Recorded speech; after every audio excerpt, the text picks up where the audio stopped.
Once upon a time, there was a girl called Corinne who loved Lego. She didn't just have one small box of Lego, she had thousands and thousands of Lego bricks, and she played with them nearly every day. One day, as she tipped a box of Lego pieces onto the floor, one piece tumbled across the room just as her mum was coming in with the hoover. Corinne watched as the little Lego brick got sucked up into the hoover. Oh no! What was she going to do? Well, absolutely nothing, of course. It was just one little brick, and it certainly wasn't worth the hassle of opening up the hoover and searching through the dust for it, when she still had thousands of other bricks. Once upon a time, there was a man called Henry. Every day when Henry got home from work, he emptied the loose coins in his pockets into a jar. Eventually, when the jar got so full of coins that he couldn't fit any more in, he put the jar in his bag and took it to the bank to pay into his account.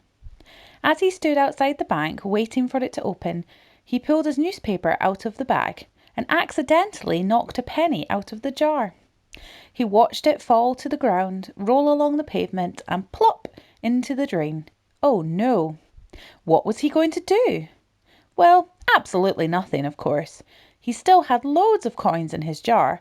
Why would he bother about 1 penny when he had so many other coins?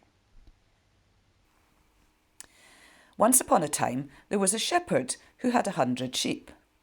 One day, the shepherd noticed that one of the sheep was missing. It must have wandered off and got lost. Oh no! What was he going to do?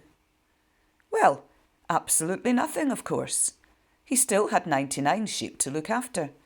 It was too bad that one had wandered away from the safety of the field, but he still had plenty other sheep. Hold on a minute. That's not the ending to the story that Jesus told.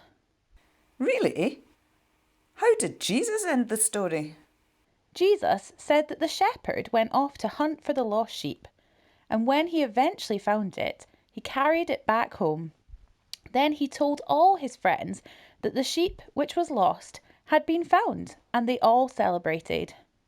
Well, that seems daft to me. Surely if you have lots of something, it doesn't matter if one goes missing.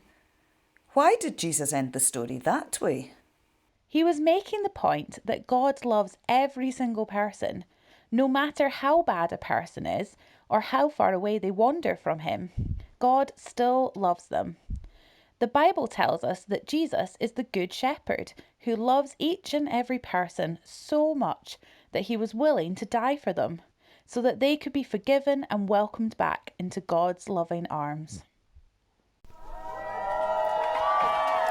Jesus never, never, never turns anyone away. No, no, no. Jesus never, never, never turns anyone away. He welcomes the young, he welcomes the old. He never leaves anyone out in the cold. He welcomes the hungry, he welcomes the lame. Jesus welcomes everyone the same. Jesus never, never, never turns anyone away. No, no, no. Jesus never, never, never turns anyone away. He never, never, never, never, never, never, never, never, never, never, never, never, never turns anyone away. He never, never, never, never, never.